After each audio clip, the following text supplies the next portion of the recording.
So now there are a few exceptions here that we're going to go through. So we remember the Aufbau principle. Electrons are added one at a time to each successive orbital. Okay. There's Hund's rule. I haven't introduced this yet, but I will now. So Hund's rule says the lowest energy configuration, and lowest energy means most stable, and the most stable means that's what you would observe in nature. So often in nature, the most stable thing that we see is the lowest energy. Okay? So the lowest energy configuration for an atom is having the maximum number of unpaired. So if we can break the Aufbau principle rule just slightly to have the maximum number of unpaired electrons, that will happen, and that creates an exception. Okay? Another exception to the rule, half-filled orbitals are more stable than partially filled. Okay? So there's a couple things we have to remember. Unpaired electrons, if we can do it, they want to be unpaired. But if we can also make a half-filled orbital, half-filled orbitals are extremely stable because in a half-filled orbital, all the electron arrows are pointing in the same direction. And so it gives a consistent magnetic moment. It makes it really stable. Okay? So there's just a couple examples of these that I'm going to make you remember. And so here they are, chromium and copper. So let's talk about chromium and copper. Let's first talk about what we would expect for chromium. So as it turns out, chromium with 24 electrons, I'm just going to write down the electron configuration in the easiest way I know how, which first I find chromium, there it is, okay? And now I go backwards and find its noble gas that it's closest to, which is argon. I don't go forwards, I go backwards. So argon, so I can write down argon. And now as I move forward, that's 4s2, okay? So argon, 4s2, and then now 3d, 1, 2, 3, 4.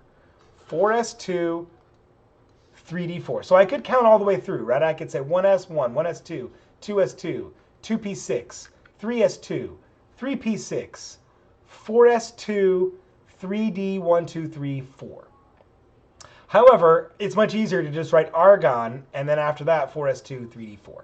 So this is what you would expect, and let's put all of that in. Okay, so I'm just going to populate all of this. And I've got to go all the way up to the, oops, I put 3d4, yes. So 4s2, 1, 2, and then 3d4. 1, 2, 3, 4. So this is what you would expect to happen. Okay? But that's not actually what happens. So what happens? Well, what happens is because the 4s and the 3d are so close in energy, right? If you think about this graph here, this graph is physically accurate. So the 4s and the 3d levels are very, very close. And as it turns out, what you can do now with these 24 electrons, you still have to have 24, okay? So that 4s2 is paired up, but look, there was an open space over here. So now that 4s paired electron jumps over to here and says, aha, I've got more room to spread out over there. So what actually happens is this becomes argon 4s1 3d5. Okay, so this is what you actually observe because now we have two half-filled orbitals, right? 4s is half-filled and 3d is half-filled. So that becomes extraordinarily stable. And so not only does this happen with chromium, but it also happens with molybdenum and tungsten, right? So this is part of the periodic trends. If we notice that molybdenum, it will also be in that D4 position. Tungsten will also be in that D4 position. Okay? So all of those things, I want you to know that chromium, molybdenum, and tungsten, all in the D4 position, 1, 2, 3, 4, they can become half-filled, two half-filled orbitals. And so this is what their configuration ends up being, 4s1, 3d5. Okay. And it's also why chromium can often have the oxidation states that it has. So we noted that the transition metals can often have variable oxidation states. Like, for example, sometimes iron can be +2, sometimes iron can be +3. That's because of all of this complication. Because there's so many different rearrangements of the electron configuration, the transition metals are a mess. They can have loads of exceptions, which is why you see sometimes iron is +2, sometimes iron is +3, sometimes chromium is +7, sometimes chromium is +3. So there's all kinds of things that we can explain that we observe in nature because of these oxidation states, or really because of these electron configurations. Okay, so now what about copper? So copper is another exception I want you to know. 29 electrons. That's a lot of electrons. Let me find my cheater note so I get it right here. Okay, so copper with 29 electrons. If we find copper, let's see, there it is. So the easiest way to get that configuration is to go backwards and find the noble gas. So there's argon, okay? So I would say argon, and then now 4s2, and then my next block is 3d, and that becomes 3d, 1, 2, 3, 4, 5, 6, 7, 8, 9. 4s2, 3d9 is what you would expect. However, okay, and so let's fill that out. 1, 2, 3, 4, 5, 6, 7, 8, 9, 10, 11, 12, 13, 14, 15, 16, 17, 18. I still got a bunch to go. 19, 20, 21, 22, 23, 24, 25, 26, 27, 28, 29 of those things. Oh my goodness. Okay. So this is what you would expect, but it's not what happens. Okay? And what ends up happening with this particular orbital, with copper, okay, as it turns out, the 3d and the 4s energy levels end up switching in energy.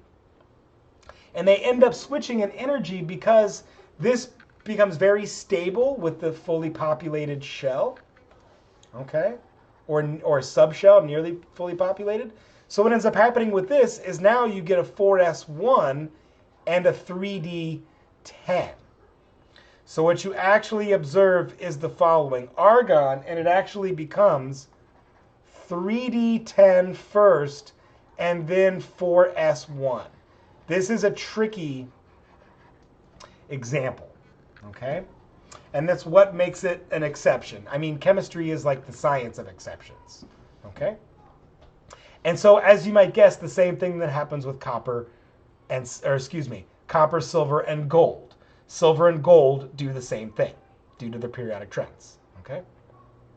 So I just want you to know these two examples for chromium and copper, and also understand that it's observed in molybdenum and tungsten, not so much with seaborg, with SG, seaborgium. And also, if you notice here, under gold is one of our fictitious, like man-made elements that's not very stable in general. So just know chromium, molybdenum, and tungsten, and copper, silver, and gold have this unexpected result. Okay? And so the last thing that I'm going to say about electron configurations is this competition between potential energy and kinetic energy with the core electrons and what we call the valence electrons. And I want you to know about these valence electrons. Okay, this is really important. So the valence electrons make up the top unfilled level. Or in case of the noble gases, it will be filled. So for example, here's carbon, okay? Carbon's core electrons are 1s2. So these core electrons, we really think of these as buried. They're deep down in the core of the atom, which means they have the smallest potential. So like they're the closest to the ground, right? So they have the smallest potential. But that means they have the highest kinetic energy to remove. So that means these core electrons are very difficult to remove, okay?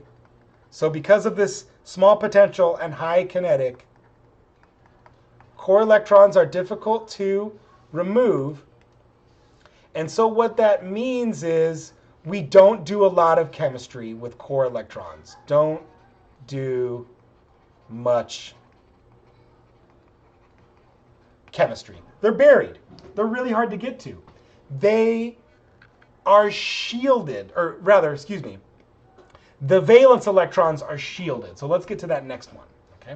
So now with the valence electrons, and for any atom, the valence electrons make up whatever its row is. Okay. So for example, carbon is 2s2, 2p2 valence electrons. Nitrogen would be 2s2, 2p3. Oxygen would be 2s2, 2p4.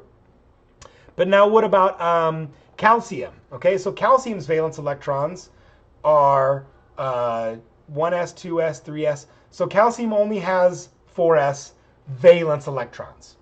So it's whatever that last row is makes up the valence electrons. This is where chemistry happens. Chemistry happens with the valence electrons, okay? Because for one, they're in these open shells. They're not closed up. But two, they are shielded from the positive nuclear charge by the core electrons, okay? So there's the nucleus right here, very, very close to the core electrons. That positive, nucleus is really attaching itself to the negative electrons very strong, okay? So the valence electrons get shielded. They get blocked by that. And the result is the valence electrons are really easy to remove. It's the valence electrons that are getting exchanged in a redox reaction, for example. So when we talk about oxidation as loss, reduction as gain, that's happening with the valence electrons. As we will also see when we make molecules, so when we bond atoms together, we bond them together via their valence electrons, okay? And they are called valence because there is a vacancy in the orbitals. That's where it comes from. There is a vacancy in these orbitals. So they are valent. They make up the valent orbitals, okay? So let's see here. I think that's where I'm going to end it.